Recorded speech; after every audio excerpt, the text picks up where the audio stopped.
জাতীয় থেকে আন্তর্জাতিক, প্রান্তিক জনপদ থেকে নগর, চারপাশে কি ঘটছে এই মুহূর্তে সবকিছু নিয়ে আমাদের আয়োজন এখন চারদিক। আপনাদের সঙ্গে আছি আমি শামীমা রহমান শাম্মী।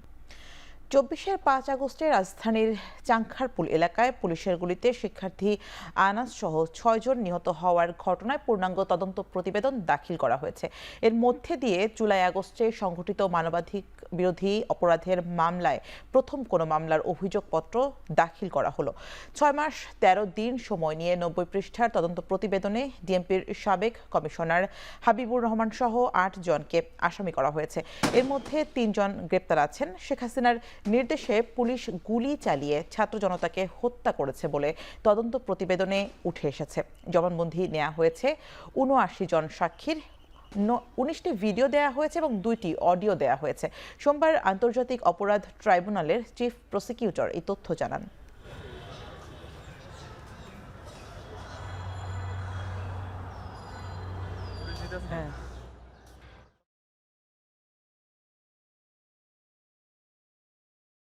টপ কমান্ডার এবং সরাসরি সম্পৃক্ত তাদেরকে বিচারের আওতায় আনব। যদি এখানে আপনি সব পুলিশকে বিচারের আওতায় আনেন তাহলে কখনোই এটা জাস্টিস হবে না বলে আমরা মনে করি, বা এটা প্র্যাকটিক্যাল না। সরাসরি সম্পৃক্ত যারা তারা এবং তাদের সুপিরিয়র কমান্ডারদেরকে বিচারের আওতায় আমরা আনছি। সে কারণেই ৮ জনকে আইডেন্টিফাই করা হয়েছে। আরও যে সমস্ত ঘটনা ঘটেছে সেগুলোর জন্য তদন্ত অব্যাহত আছে। বিভিন্ন থানার হত্যা মামলায় সাবেক মন্ত্রী আনিসুল হক ও জুনায়েদ আহমেদ পলক সহ ৭ জনকে নতুন করে বিভিন্ন থানার হত্যা মামলায় গ্রেপ্তার দেখিয়েছেন আদালত। সকালে ঢাকার সিএমএম আদালতে তাদের হাজির করা হলে এই আদেশ দেন বিচারক। আসামিদের মধ্যে আরও ছিলেন সাবেক মন্ত্রী শাহজাহান খান, আমির হোসেন আমু, ব্যারিস্টার তুহিন আফরোজ, কামাল আহমেদ মজুমদার। শুনানির সময় ইজলাসে হাস্যোজ্জ্বল মুখে ছিলেন আসামিরা। এ বিষয়ে শুনানি শেষে রাষ্ট্রপক্ষের আইনজীবী মন্তব্য করেন, ১৬ বছর গুম খুনের সাথে জড়িত থাকায় অনুশোচনা বোধ হারিয়ে ফেলেছেন তারা। এদিকে পলকের আইনজীবী অভিযোগ করেন কারাগারে মানবতর জীবনযাপন করছেন পলক।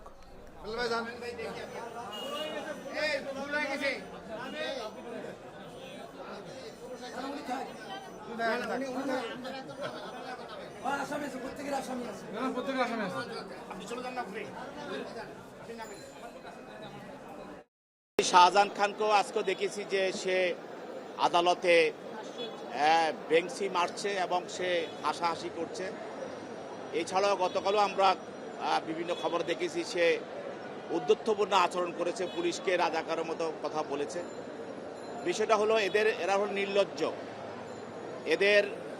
এদের মধ্যে এখনো তারা যে 15 বছর মানুষকে নির্যাতন করেছে, হত্যা করেছে, গুম করেছে এবং তাদের মানুষকে ক্রস ফায়ারে হত্যা করেছে এবং সর্বোপরি জুলাই গণঅভ্যুত্থানের সময় তারা যে ছাত্র জনতাকে গুলি করে হত্যা করেছে, এই বিষয়গুলো তাদের কোনো অনুশোচনা নাই। ফ্যাসিবাদের পুনরুত্থান রোধ করাই জাতীয় ঐকমত্য কমিশনের মূল লক্ষ্য। খেলাফত মজলিসের সাথে বৈঠকের আগে সূচনা বক্তব্যে একথা বলেন কমিশনের সহ সভাপতি ডক্টর আলী রিয়াজ। সকাল 10টায় জাতীয় সংসদ ভবনের এলডি হলে জাতীয় ঐকমত্য কমিশনের সঙ্গে খেলাফত মজলিসের প্রতিনিধি দলের বৈঠক চলছে। দলটির 3 সদস্য প্রতিনিধি দলের নেতৃত্ব দিচ্ছেন সিনিয়র নায়েবে আমির মাওলানা ইউসুফ আশরাফ। বৈঠকের শুরুতে অধ্যাপক আলী রিয়াজ বলেন, জাতীয় ঐকমত্য কমিশনের প্রধান লক্ষ্য বাংলাদেশের ফ্যাসিবাদের পুনরুত্থান রোধ করা। কমিশনের আহ্বানে গুরুত্বপূর্ণ মতামত দেবার জন্য রাজনৈতিক দলগুলোকে ধন্যবাদ জানান অধ্যাপক আলী রিয়াজ।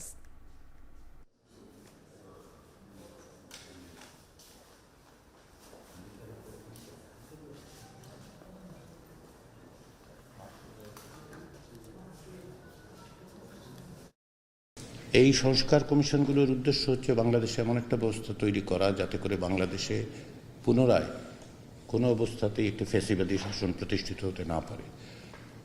পাশাপাশি যেন জনগণের অধিকার প্রতিষ্ঠিত হয়, জনগণ যেন বুঝতে পারেন যে তাদের যে অধিকার সেটা সুরক্ষিত আছে।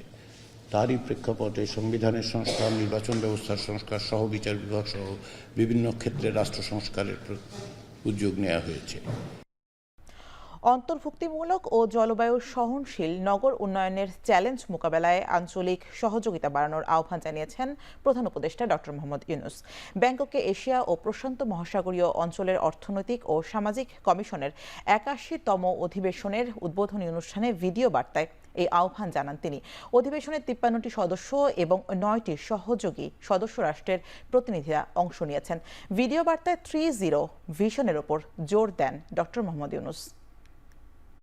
At the heart of our vision is the 3-0 vision.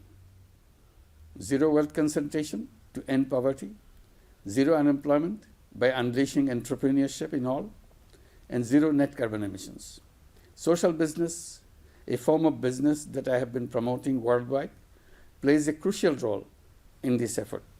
Unlike traditional enterprises, social businesses are designed to solve human and environmental problems in a sustainable business way.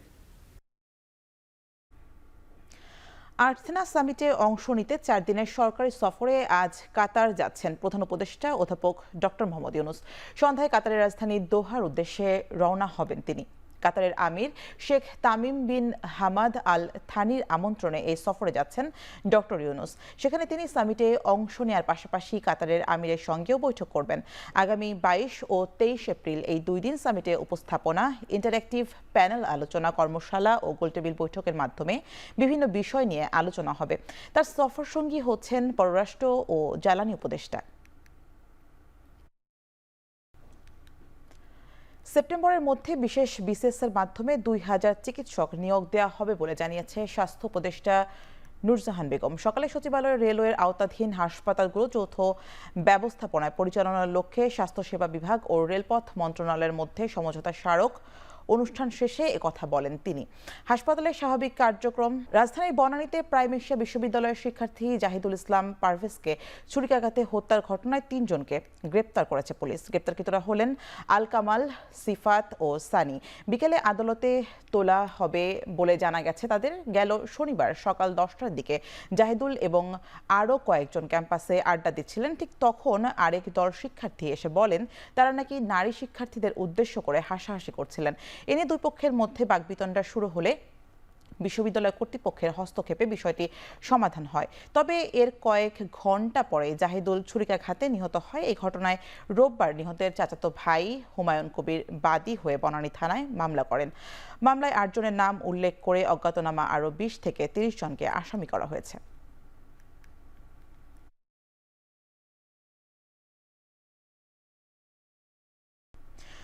Junior instructor পদে ক্রাফটারদের 30% পদোন্নতির কোটা বাতিল সহ 6 দফা দাবিতে বিক্ষোভ ও অবস্থান কর্মসূচি পালন করেছে পলিটেকনিক ইনস্টিটিউটের শিক্ষার্থীরা। কেন্দ্রীয় কর্মসূচির অংশ হিসেবে বিক্ষোভ করেছে ময়মনসিংহের পলিটেকনিক ইনস্টিটিউটের শিক্ষার্থীরা। সকালে ক্যাম্পাসে অবস্থান নিয়ে ঘণ্টাব্যাপী বিক্ষোভ ও মিছিল করেন তারা। এ সময় শিক্ষার্থীরা বলেন এখনও শান্তিপূর্ণভাবে আন্দোলন চলছে। আগামী 48 ঘন্টার মধ্যে দাবি বাস্তবায়ন না হলে কঠোর কর্মসূচির হুঁশিয়ারি দেন তারা। একই দাবিতে বেলা 11টায় চট্টগ্রামেও বিক্ষোভ মিছিল করেছেন পলিটেকনিক ইনস্টিটিউটের শিক্ষার্থীরা। লাল পতাকা হাতে শিক্ষার্থীরা মিছিলে অংশ নেন। এ সময় শিক্ষার্থীরা বলেন ন্যায্য দাবি আদায় না হওয়া পর্যন্ত আন্দোলন চলবে।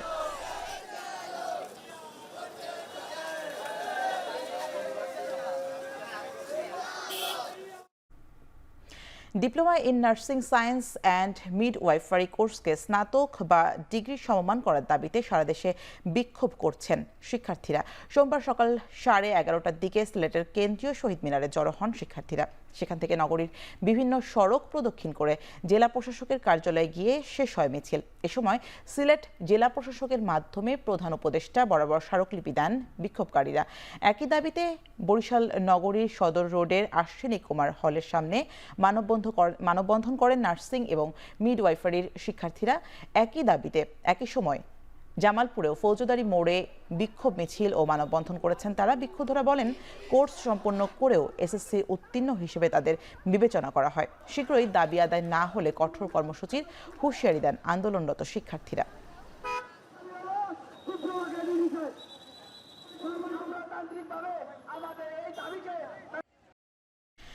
সেপ্টেম্বরের মধ্যে বিশেষ বিসিএস এর মাধ্যমে 2000 চিকিৎসক নিয়োগ দেওয়া হবে বলে জানিয়েছেন স্বাস্থ্য উপদেষ্টা নূরজাহান বেগম। সকালে সচিবালয়ে রেলওয়ের আওতাধীন হাসপাতালগুলো যৌথ ব্যবস্থাপনায় পরিচালনার লক্ষ্যে স্বাস্থ্যসেবা বিভাগ ও রেলওয়ে মন্ত্রণালয়ের মধ্যে সমঝোতা স্মারক স্বাক্ষর অনুষ্ঠান শেষে কথা বলেন তিনি।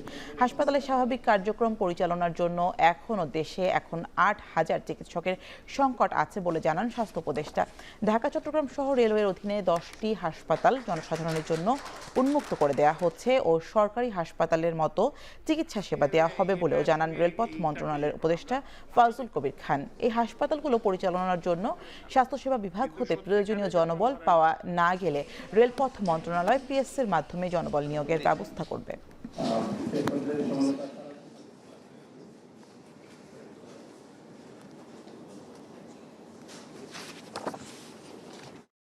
এই মুহূর্তে যদি আমি বলি, এই মুহূর্তে তো পরিবর্তন আমরা করতে পারছি না, একটু সময় লাগবে। কাজে রেলওয়ের যে সুবিধাটা তারা পেত সেটা তারা তো পাবেই। ডাক্তার আছে 3 জন, সেখানে যদি বাইরে থেকে আরো 50 জন আসে তাহলে তো ডাক্তার সেবাটা দিতে পারবে না। কাজে এই মুহূর্তে ওখানে যাওয়াটাই ঠিক হবে না বাইরের কারো। আপাতত যেভাবে আছে সেভাবে চলুক। যখন আমরা বললাম নীতিমালা আমাদের তৈরি হবে, সেই অনুযায়ী কে কোন কাজটা করবে সেগুলো ঠিক হবে, পরিদর্শনে যাবে, প্রায়োরিটি হিসেবে কোনটা করাতে, তারপর আমরা আবার একটা ডিক্লারেশন দেবো যে এখন থেকে এটা উন্মুক্ত, আপনারা এখন এখানে ট্রিটমেন্ট নিতে পারেন। এবার আন্তর্জাতিক প্রসঙ্গ। গাজার দক্ষিণাঞ্চলে খান ইউনুস শহরে ইসরায়েলি হামলায় নিহত হয়েছে অন্তত 32 জন, আহত হয়েছেন আরও বেশ কয়েকজন। একই দিনে ইসরায়েলি হামলায় লেবাননে নিহত হয়েছে 2 জন। গাজার পাশাপাশি পশ্চিম তীরেও হামলা চালাচ্ছে আইডিএফ।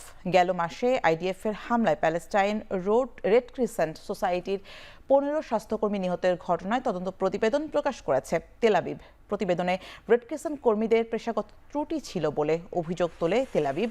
ইসরায়েল ও এই অভিযোগকে মিথ্যাচার বলে প্রত্যাখ্যান করেছে মানবাধিকার সংস্থাটি। এদিনে ইয়েমেনের সানায় হুতি বিদ্রোহীদের লক্ষ্য করে বিমান হামলা চালিয়েছে যুক্তরাষ্ট্র। এতে নিহত হয়েছে দেশটির 12 বেসামরিক নাগরিক, আহত হয়েছেন অন্তত 30 জন।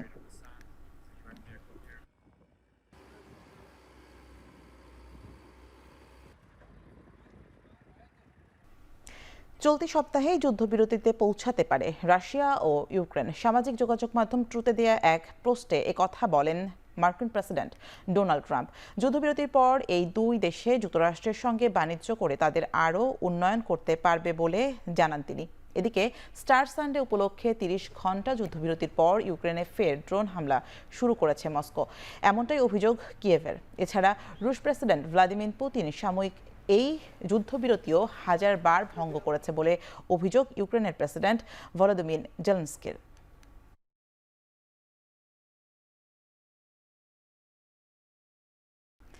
শেষ করছি এখন চারদিকের আয়োজন। এখন টেলিভিশন ওয়েবসাইটে দেখতে ভিজিট করুন www.ekhon.tv, ফেসবুকে দেখতে ভিজিট করুন facebook.com/tv.ekhon এবং ইউটিউবে দেখতে ভিজিট করুন youtube.com/c/ekhon.